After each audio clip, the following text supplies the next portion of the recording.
The day I told my son I'd been laid off, he told me to pack my things and get out of his house. He never imagined I'd just inherited $8 million hours earlier. So I walked away without a word and changed everything the next morning. I gave everything to my son Ethan for 30 years. 30 long, aching years. I poured my soul into him, every wake up at dawn, every skipped meal, every tear I swallowed so he wouldn't see me break. I nursed him through fevers that left his tiny body burning, paid for tutors when his grades slipped, sat outside hospital doors while doctors shook their heads and spoke in hushed tones about survival rates. I gave up my marriage for him. I gave up the idea of ever having a life that belonged to me. Also, he could have a future brighter than the one I was born into. And the day I came home, weary to the bone, and told him I'd lost my job, his first words weren't, "Are you okay, Mom?" They were, "Get out. You're a useless burden now, a parasite." That sentence cracked something open inside me that can never be sealed again. I stood there in the hallway, suitcase still in my hand, and felt the last thread of pride I'd been clinging to snap. For decades, I had told myself that love meant enduring anything, that being a mother meant never putting myself first. I was wrong. Love is not a one-way street where only one person bleeds. I looked at Ethan, my beautiful boy who was no longer a boy, and I saw a stranger wearing his face. And I decided right then that I would no longer be the mother who let herself be stepped on. I would stand up, even if I had to stand alone. What he didn't know, what none of them knew, was that Catherine, the woman I had cared for like a sister for almost 20 years, had died 6 months earlier and left me everything. $8 million. A fortune built on quiet afternoons teaching me piano, on evenings where she insisted I sit beside her and read poetry aloud, on nights when she pressed a glass of wine into my hand and said, "Margaret, you are more than the work you do for others." She saw me, really saw me. And when her lawyer handed me the trust documents, when I saw my name written as sole beneficiary, I cried harder than I had in years. Not for the money, but because someone in this world had finally valued me without asking me to earn it first. I came home that day planning to tell them everything. I imagined their faces softening. I imagined Nicole finally looking at me without that thin veil of contempt. I imagined Ethan hugging me and saying, "Mom, you'll never have to work again." I was so naive it hurts to remember. I hadn't even finished my sentence, "I won't be working for Catherine anymore," before Ethan's face twisted. "Why the hell would you quit? 8,000 a month gone just like that? What are you going to do, sit around freeloading?" The word freeloading landed like a fist. I felt it in my stomach first, then in my throat, hot and sick. Freeloading. After 30 years of giving until my hands were raw and my heart was hollow. Nicole walked in then. Perfect hair, perfect sneer. "Postpartum recovery needs professionals," she said before I could even offer to help with the baby. What would an ex-housekeeper know? Her mother, Susan, the university professor who had never once missed a chance to remind me I was uneducated, added, "Looking after a newborn is a science, Margaret. Amateurs can't handle it." I laughed inside, a brittle, bitter sound. Science. As if love and sleepless nights and the way a mother learns to hear her child's every breath in the dark isn't its own kind of doctorate. They tag-teamed me like they'd rehearsed it. Susan. "You'll pay for the nanny and the night nurse, of course." Ethan. "Exactly, Mom. Expenses are about to double. You should never have quit." Nicole. "Retired? You don't even have a pension. Who told you to buy a house you couldn't afford without our help?" As if every payment on that house hadn't come from my account. As if I hadn't eaten instant noodles for years so they could have granite countertops. I looked at my son, my Ethan, the child I had carried home in my arms when he weighed less than a bag of sugar, and I said very quietly, "I'm 58. I'm tired. I want to rest." Nicole laughed in my face. "Ethan told me I could work another 20 years easy. Save the retirement talk for when you're 80. 20 more years." The words echoed in my skull like a prison sentence. I saw it all then.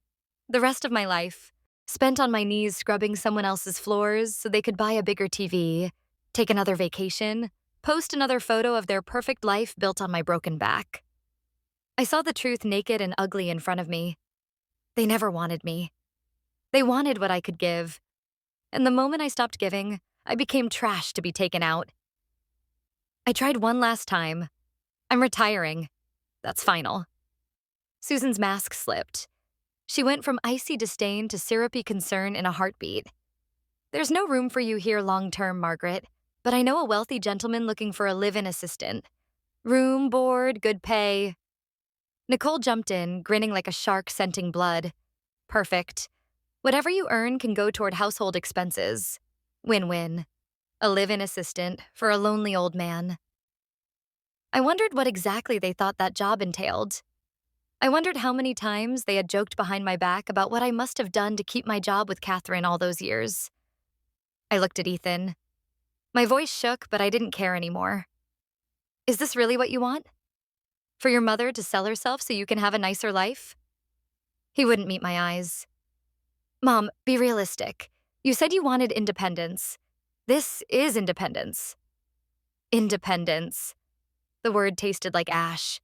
That night, I packed the few things that were truly mine and walked out. Behind me, I heard Susan's voice, sharp and panicked. You can't just leave. He's your son. Nicole screaming that I was irresponsible, that parents owe their children forever. Ethan shouting that I owed him for life because I had ruined his childhood by divorcing his father. I paused on the doorstep and looked back at the three of them clustered together like a pack defending their territory. Don't worry, I said calmly. I won't fight you for the house. Yet. Nicole laughed in my face. It's in our names. You have no claim. I smiled, small and cold. We'll see. I checked into the most expensive hotel in the city that night. I ordered room service steak and a bottle of wine I couldn't pronounce. I sat on the balcony and watched the lights of a city I had cleaned and cooked and cared for, but never belonged to. And for the first time in decades, I breathed. A week later, I walked into the sales office of the most exclusive gated villa community in the city. I was early, dressed simply but impeccably, hair swept back, the quiet kind of confidence that comes from knowing exactly how much money is in your account. A young woman named Monica greeted me, nervous, sweet, still learning. We hadn't taken 3 steps before a voice cut through the marble lobby like a blade. Who let just anyone in here now? Chloe, Susan's niece, Nicole's cousin, the same girl who used to smirk at me over family dinners while calling me the help under her breath. She strode over, heels clicking like gunfire, eyes raking over my clothes with open contempt. Margaret, what are you doing here? Don't tell me you're lost. I met her gaze steadily. I have an appointment to view properties. She laughed, loud and theatrical. A housekeeper? Here? Don't waste my time. She waved security over before I could blink. Remove her. The showroom went quiet. Every eye turned to watch the drama. I felt the old shame try to rise, but I crushed it. Not this time. I raised a hand, calm. On what grounds? Chloe rolled her eyes. We're invitation only, proof of funds required. I handed Monica the folder I'd prepared. Chloe snatched it, flipped it open, and went very still. $5 million in liquid assets, pre-verified. Her mouth opened, closed. Then she recovered, sneer back in place, a fake. Has to be. I took out my phone, opened the banking app, turned the screen so everyone could see. 8.2 million, give or take. Gasps rippled outward like circles in water. Chloe went white, then red, then white again. She looked like she might be sick. I turned to Monica, who was staring at me with shining eyes. I'd like her to show me the properties, please. We walked away while Chloe stood frozen, watching her carefully cultivated world crack. I bought 2 villas that day, paid in full. One to live in, one as an investment. Monica cried when the second contract was signed. It was her first sale ever, 2 in one day. I told her she earned every cent. Word travels fast in certain circles. By the time I ran into Susan at the piano showroom downtown, she had heard rumors but didn't want to believe them. She walked in with her gaggle of society friends, took one look at me sitting at a $155,000 grand piano, and the mask slipped just enough for me to see the panic underneath. Margaret? Did you even wash your hands? God knows what germs you're spreading. Her friends tittered. One of them muttered loud enough for the whole store. Can't afford to buy, so she comes to pretend. I played Moonlight Sonata, slowly, note by note, letting every ounce of pain and triumph pour through my fingers. When I finished, the room was silent for a heartbeat. Then applause broke out. Spontaneous, genuine. Even the sales staff clapped. Susan's face was stone. One of her friends demanded I prove I could buy the piano. I did, paid without blinking. Susan's water glass slipped from her hand and shattered on the marble floor. 8 million? She whispered.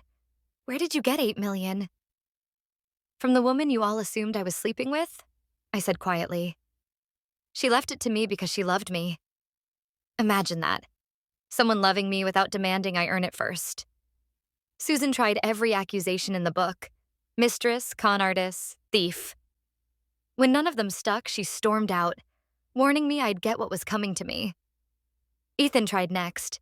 Flowers, pathetic cards, waiting outside the gates on his knees in the rain, performing grief for anyone who would watch. I ignored him until ignoring him wasn't enough. Then he went darker. He started live streaming, how my mother abandoned me. Thousands of viewers lapped up his tears. He painted me as a monster who got rich and threw away her only son. The comments were vicious. Death threats rolled in. Strangers sent me messages telling me to die. I waited. Let him dig the hole deeper. Then one night I went live myself. I told the truth. All of it. Showed the trust documents, played the recordings of them trying to sell me to an old man. Uploaded 30 years of hospital bills, tuition receipts, mortgage statements, everything I had sacrificed while they called me a burden. And then I told them the part I had never told anyone. Ethan is not my biological son. I found him in an orphanage when he was 1 year old, blue from lack of oxygen, abandoned in a dumpster by the people who made him. I adopted him. I gave up my marriage for him. I worked 3 jobs so he could live. And this is how he repays the woman who saved his life. I posted the adoption certificate. The internet turned on him like a tide.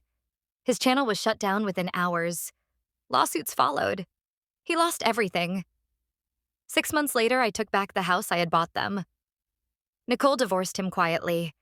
The last I heard, he was living on the streets in another country, broken and alone, the architect of his own ruin.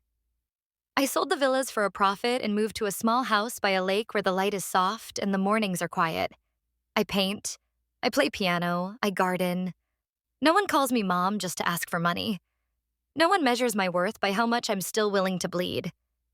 Sometimes people ask if I regret adopting him. I think about the tiny boy I held in my arms all those years ago, about the way his fingers curled around mine even when he was too weak to cry. I think about the woman I became because of him, strong enough to save a life, strong enough, finally, to save my own. I don't regret loving him. I only regret not learning sooner that love is not martyrdom, that kindness without boundaries is just slow self-destruction. In the second half of my life, I finally learned to live for myself, and it was not too late.